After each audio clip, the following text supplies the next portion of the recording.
naye gwe kana akasajja oba kaavaawa. Yesterday wabaddeyo show eterobera ku NTV ebigambo tebitta ekubirizibwa omukulu amanyikibwa nga Annual Katamba. Now sheno balese abantu basatu, balese Robert Kyagulanyi owa PFF, ne baleeta Kiwanda Suubi owa NRM, ne baleeta ne Alex WAISWA MUFUMBIRO owa National Unity Platform.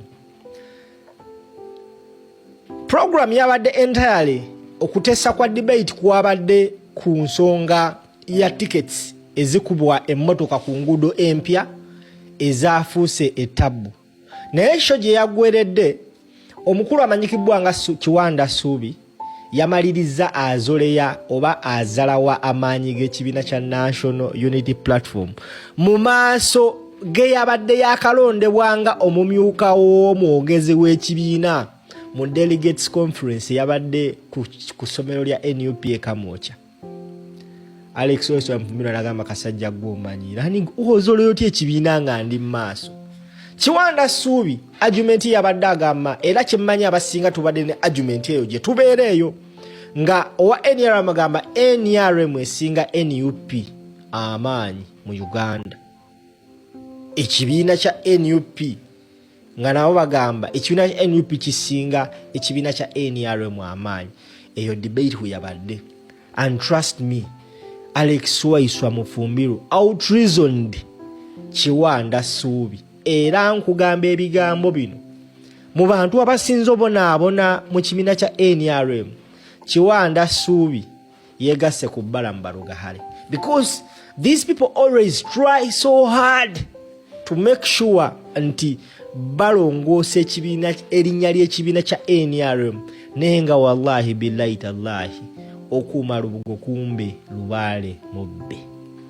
However much you try to sugarcoat NRM, tosobola lwa nsonga ebibi byabwe bisinga ebirungi. Kati njagala owulirize olutalo olubadde mu studio. Let me play you a short clip of Kiwanda Suubi ng'atandika ensonga ne Alex WAISWA MUFUMBIRO kyamuzzeemu, olabe gye biggweredde.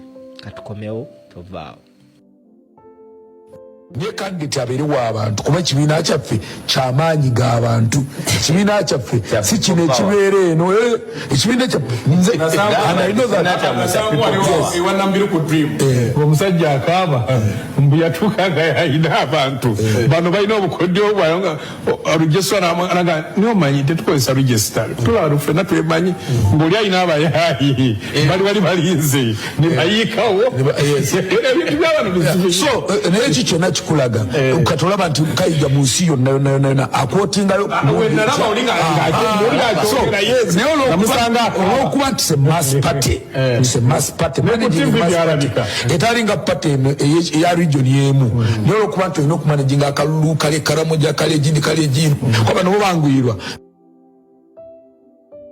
Awo nsimbyewo wakati lwa nsonga Kiwanda awo abanga agenda tandika okuzoleya ekibiina. Laba akasajja we kamutunuulidde kamukubye eriiso azoleya ekibiina. Jjukira babadde bakamuwa ekifo kya okumyuka Joel Ssenyonyi nga deputy spokesperson. Alaba Kiwanda nga anafuya ngavoola ng'amanyira n'akakana akasajja kamanyiira. Wuliriza show katukomewo. Ntibo kutuka kukiira we bakoma kutuka ali kulwera ne bakomaawo. Naye kati eyaffe you are managing the whole country. Era ekyo nekitagenze bulungi mu NRM is a security issue. So njagala kubasaba obudde bagambye mu kwogera kwa Kiwanda okumanyanga mu butuufu teri kisinga kuba kizibu mu nsi muno nga ku protectinga NRM. Musajja wattu bambi mu submission ye amaze ne yeekubajje akakasiza nti security issues zezisinze okubanga zikosa ekibiina kya NRM. Ali mu kweddamu. Kati njagala owulirize Alex WAISWA MUFUMBIRO kyakoze Kiwanda Suubi. Oh my goodness. Ayibambe. Njagala kulaba commentary section kyogamba ku nsonga eno. security kino kimina sikibina okutabula okulonda akaluka NRM ku kyalo kayija abantu ne balwana okuva ku kyalo tunga 20 bagamba gwe waiswa komawo terina abitegeddeko okujja kwano ku TV kubanga maanyi ga kabondo katono sigana ekibiina kya NRM gaggadde kibayita amaanyi g'abantu. Ekitukoze obinti abantu nga bakiwanda be bategerera ensi eno kubanga nokumanya baba tebamanyi kubanga bwentuta obudde njogedde ku constitution nasemba okulaba nga kawalimu mu NRM tewavaayo akasajja kagenda kusabula Kiwanda njagala mulabe video eno ate nga we musharing abanaye oteke comment mu commentary section. Kiwanda abadde ku musitu tuve ku byobululu twogere ebiriwo obisiina kyenjagadde ogamba kikino nti ekibiina kya National Unity Platform olunaku lw'eggulo mu kibiina munda bakirumbye n'amasasi ne tear gas kyabadde ku mikutu gyonna ne ba Black Mamba babadde basirikale mu byambalo bya poliisi benalabye anti bonna bo tebabalabye abajjati ababadde mu black abazze abayingidde babadde ba poliisi nene jati ngeri mabega ekibiina kya NUP kati kyonna kyetoleddwa kumpi nkambi namba y'amagye era bw'oba osobola anti nkulaga we are facing the military state tetufacing amwe mutubalyanga sumbusa not even for lunch time not enough even for breakfast kuba tuba tulina n'okwongererako eggi mwe nga tubakutteko mu Bakiwanda tetuyinza kubalya mwe nti tulidde kasuka KNRM ne tukalira eddakiika 10 mwe tubalya ne twongerako n'ebirala ne tusaba ne dessert kubanga you are a very weak political party you are a very weak political party protect ekibakuuma kati mudumo gwa mundu mutambula na the barrel of the gun temutambula na maanyi g'abantu oli mistaken kyova olaba nti kati muwambye ensi mugiwambidde ku mudumo gw'emmundu oyogera ku operating operatingira wano n'empulira obwewusa bw'okozesa tear gas n'amasasi ge bakozeseza ejjinja wabadde wano bye bakoze Mbale byabadde wano bye bakoze Mambuka byabadde wano bali mu kuyita olwaleero olw'obutamanyawo nti gwogambye wa National Consultative Forum okubiriza okye nti olukiiko lwa security nga ne Electoral Commission ekkiriza n'ensi yalabye kati nti ogenda kubiriza olukiiko enkya ogenda kwogera ne security you are speaking from the abyss toyambako togattako ekibiina bwe muba mwagala okutereeza eggwanga mu demilitarizinge constitution egaana amagye okwetaba mu kutemula abantu mu kuwamba abantu Edi Mutwe tunayogera ku basement ogamba oyogedde ne security have you been on record okukondemninga commander of the defense forces okukwata omuntu n'amuwamba n'amutwala mu basement wakyogerako ng'oyogera n'aba security you are not on wakyogerako and what was your position tell the country now tell the country now tell the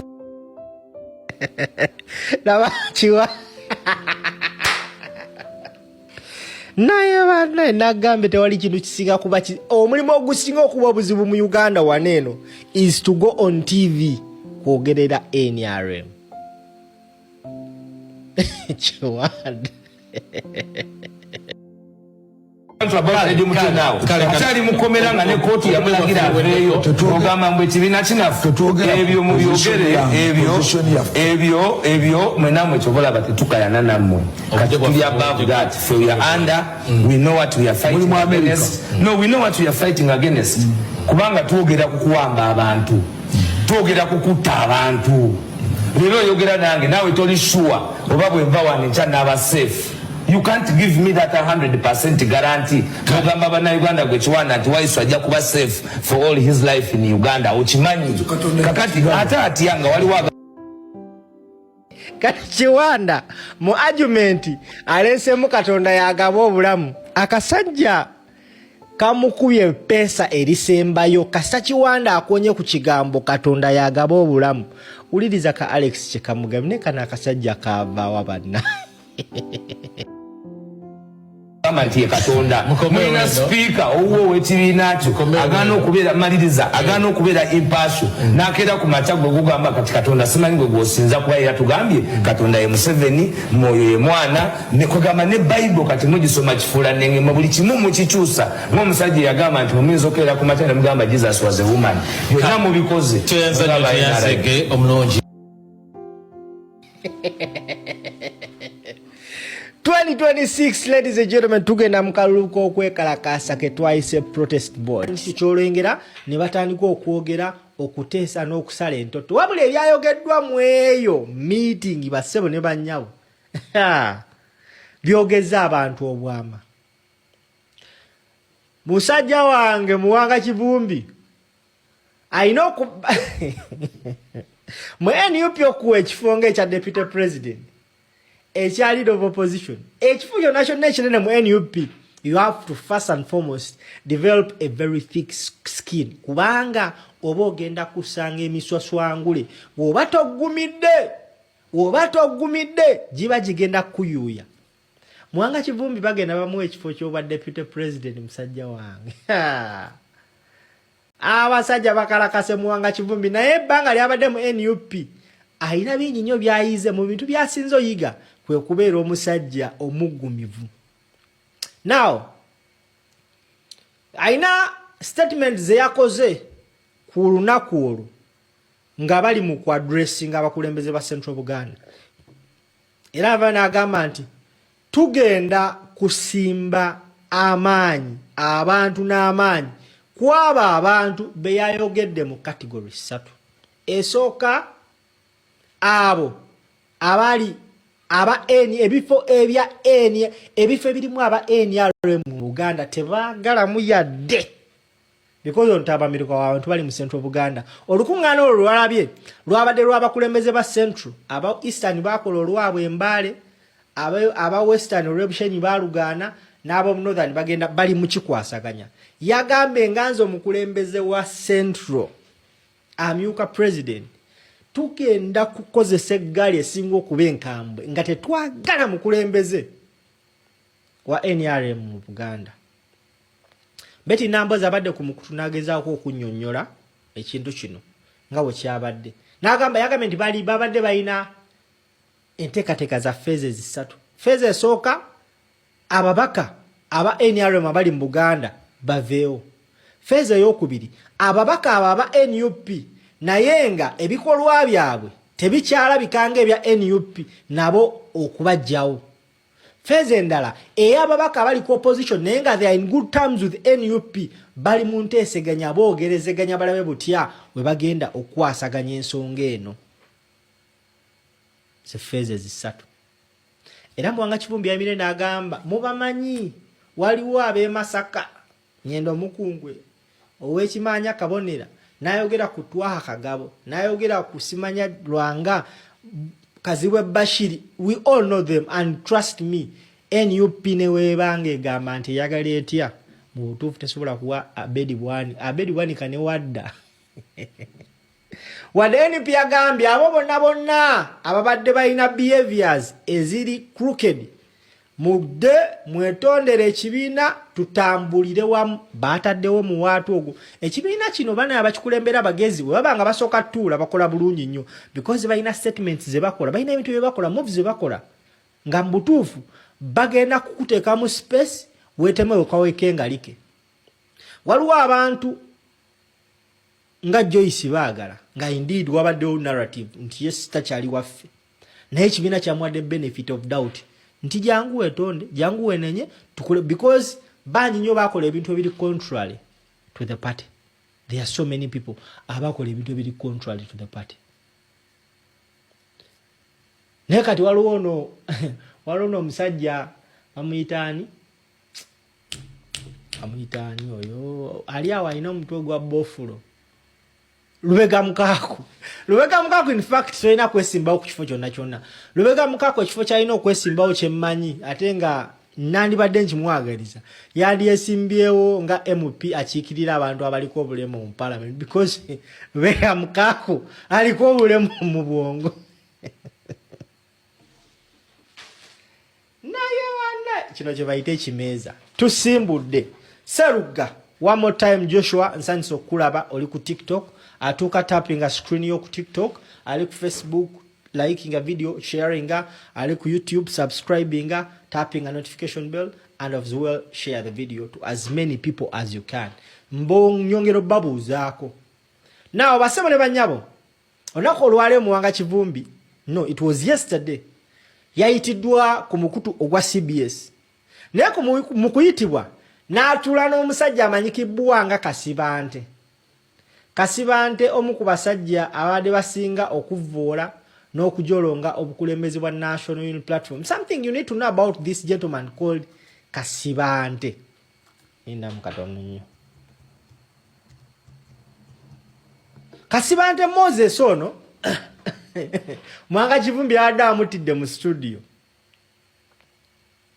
Kasibante Moses y'omu ku abo, one of those few lumpens munansonyiwa nenze njogere amazima, is one of those few lumpens that came crawling in the National Unity Platform nga yakafomingibwa olw'okuba balaba nti yayina amaanyi by then ng'ayagala kaadi ticket ya National Unity Platform, naye akakiiko k'ebyokulonda mu National Unity Platform tekamuwa kaadi.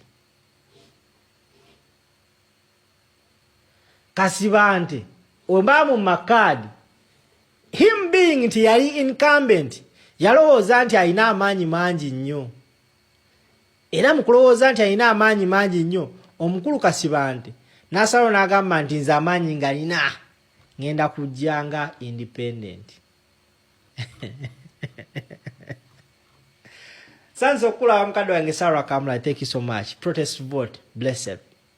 Kasibante oyo gw'olengera munnaye bassebo ne bannyabo mu kujja nga independent, bannaye baakuba Kasibante akalulu. Yamala emyaka nga gijo nga takyategeera, kubanga omuntu yamukuba akalulu mu butuufu yali takisuubira, naye neerabira nti gali maanyi g'abantu. Ever since then Kasibante yamera akasajja ku mutima.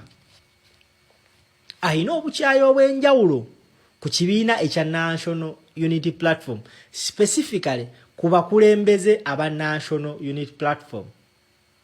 Era ebbanga lyonna lyabadde ng'ayogera, abadde ayogerera ekibiina, ye muntu gwe mmanyi atayoginayo kibi kyamanyi ku National Unity Platform kye yali ekoze. Nti Bakasibante ebbanga lyonna lye bamaze mu Parliament tebafunako na mukisa guyuya Parliament nga National Unity Platform bwekoze, wabula ekyo nakyo tasobola kukeera ku makya n'akyogerako nti NUP yakola kino. Eyo Kasibante gwe twogerako. Now tukimanye musajja wa Mpuuga era abaddi baali balonda Kasibante ng'agenda okukulembera okukwasaganya Central Buganda mu DA yaabwe. Olunaku lw'ejjo babadde ku TV, ku radio, ne beegwako ne Muwanga Kivumbi. Naye kyabadde mu eyo show bassebo ne bannyabo kyabadde kitokota. Era gwe atafunye mukisa wulira ku eyo show, nze munnaye nga bulijjo nze kyali wammwe ngambye eyi lwaki ne njibaleetera. Njagala muwulirize Muwanga Kivumbi kye yakoze Kasibante mu show. Omusajja ono Muwanga Kivumbi mulabanga omusajja ali softi, ayogera mpola mpola, talina nnyo kibuli. Naye bassebo ne bannyabo mu kwefuula omuntu ali softi awo muba softi bwe ate mwasingira okuba omubi ennyo. Njagala gwe ssebo oba nnyabo owulirize ekyabadde ku program ng'ekubirizibwa omwami amanyikibwa nga Medi Nsereko Sebuliba. Kasibante ng'agwisanya obwenyi n'omukulu Muwanga Kivumbi because their allegations zebade batambuza, there is a narrative they are trying to move. Olunaku olwaleero Namboze beti bakireka agikubyemu ekituli nga bagamba nti Muwanga Kivumbi teyandibadde ggwe ogamba nti tugenda goba Mpuuga, nti Mpuuga ya mobilizinga sente ezayamba Muwanga Kivumbi mu by-election ye Butambala yaleeta Muwanga Kivumbi. Omukyala nabagambye ali omu mu Uganda oleeta akabonda akakina Muwanga Kivumbi abedi bwanika akina ani wono asinga okubamanya ali ogu beti Namboze bakirekerera abiyeeka amazzi. because agambye gova no gamba nti Muwanga Kivumbi fa bamuyamba gwe tewerabira nti naye yakuyamba because ono mchala ababaddemu n'abyogera. But before I bring Namboze njagala owulirize emboozi ya Muwanga Kivumbi wabadde ng'ayogera ng'ali mu program n'omukulu oyo owa DA bagiyita kkirizo bagaana babadde bamuli bubi ng'ali mu basajja basatu naye ng'ali buwomu wabula he stood his ground n'ayogera ensonga. Katuwulirize tovaawo gwe ssebo banyaba yakatwegattako nsanyusa okulaba oli ku mukutu gwa Empire Online TV Simple MC Gemanya katukomewo. Empire, it's the label.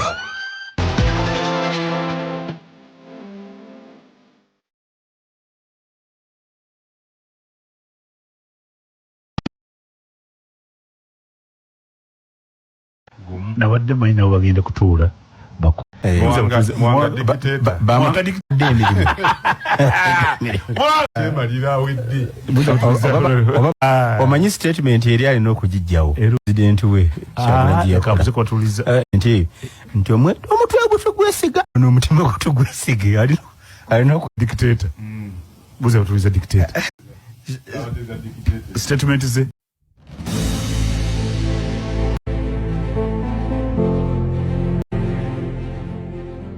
you have to come back. Nedasebo abasabasajja yale linda Muwanga kabaka jiriza musibi omutyano bo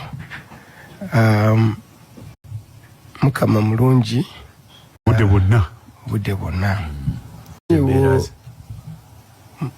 nga ndaba leero Moses dictator tetuva wafu manyo no muganda wa ono Moses muganda wange tuma sinkana ne tunywa akachayi yeno tuvudde wala kakati abatuliza mbabuzi zamba tugende ku mukutu walero kyogamba engezo zogedde ko bwagala nzikutina kale nti muzitaddewo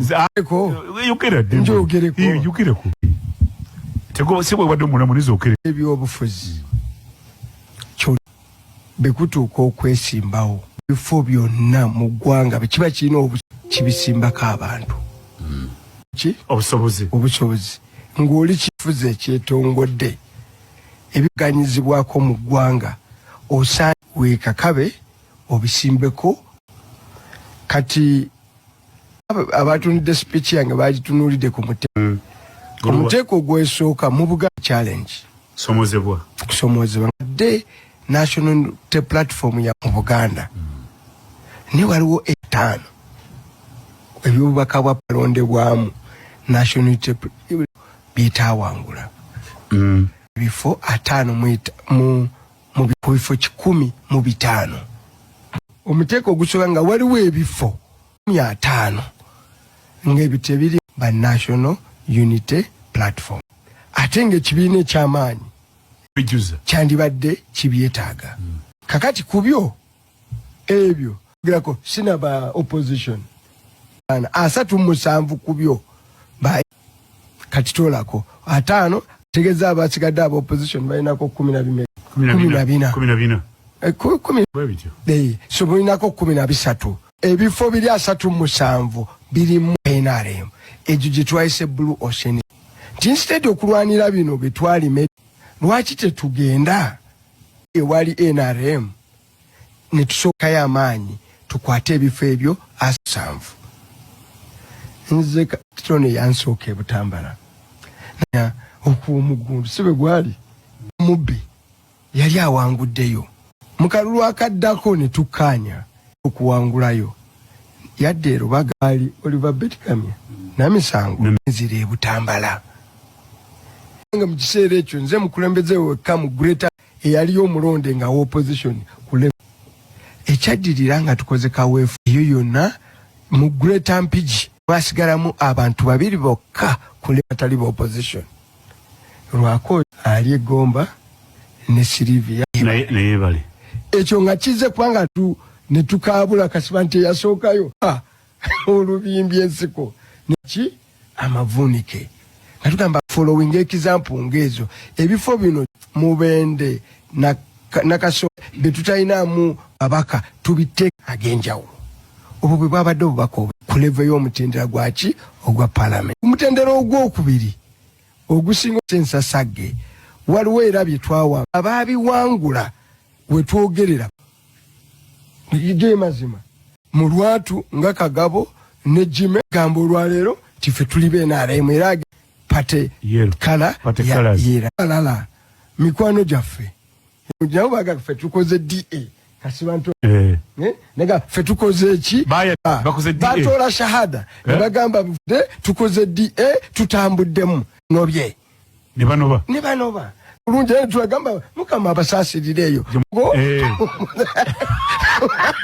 ufumo bupya zali n'abalongo mujye tubazine tukube tubayime abalongo be muri nunu egwanga lyaffe musensubize tuli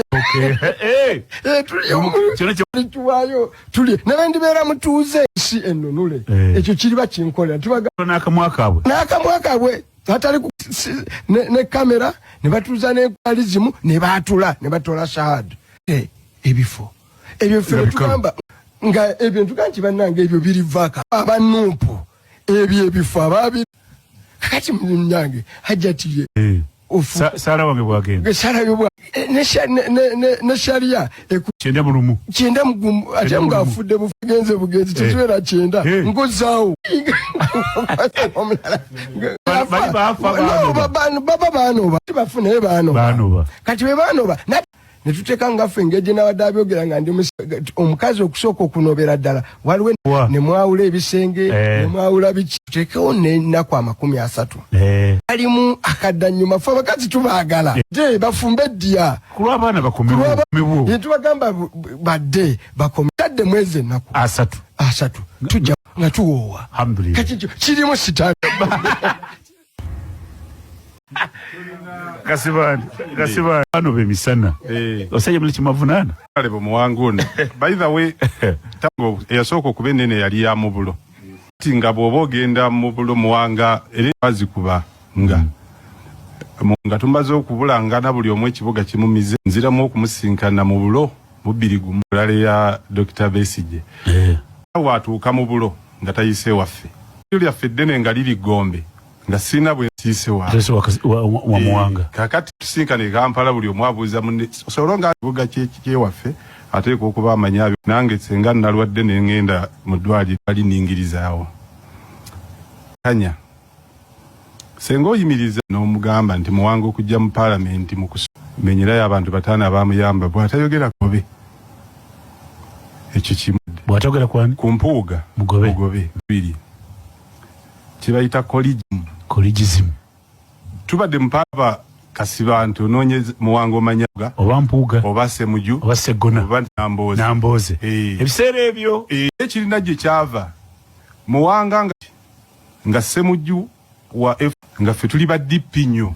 semuju ensawo ereeta muti nga yatujja mu sente nga weefudde sagalaga nti koligi wo nti nga abala bonna batidde okulangira nti nga koligi muwanga yalangirira ku mpuuga ng'ekyampuuga kiri vakanti naye ku lunaku lwe lumu nga Lubongo yonna gyayisemu naga nti oba mwagala oba nkuba oba musana lutaddewo wano kati osobola omubuuza amateeka g'ekifumbo nti bw'anoba obunobi nezuwera omwaye naku n'abalala abavuganya ku tiketi ya mwabatuuzizza Ddigo ogenda okudikira eyalinga Masaka Nyendo Mukungwe aliva naye Lubongo yaye ate okuvuganyizibwa kubona ye deputy president kakati bano nyale mu credibility nebyekolange tulimba nti fa abalwanyisa dictator Lubongo yo omulangirira nga abavuganya tebanda bana kutegenda kuyita mu process ki nalabye abantu abakubira nenjukiro botolo yagati I cannot even kabaka kubengalo abo akola ekyo kye yakoze ku Lubongo ya eri natwala y'abantu ogenda okuwulira abantu abagenda mu bibono bamunoonya kumulya kusoomozebwa okw'amaanyi neri katanategeera mbegwe kwe tulabire ebifo nga byaggwa miziro nga biteekamu abatajirina nga muwangani wa kokasi ya Buganda muwanga nti owa Buganda ajja wabayina mulwanyi tulwana mujja mutya Buganda ku map Buganda bibavaako nga tewali na due process kyemwabadde mulina okukola eggulo kubuulira abantu banno tugenda kuyita mu makubo kyagali democratic izi kino kyemukola mubikaminga so dictate okusinga ne ekibiina kye twagala okujjamu olwo kulo bagambye nti tulina kitugenda okukola naye nanga nti kino kya dominion kira mutezi siriwa network kasibanda nti kiri mu bantu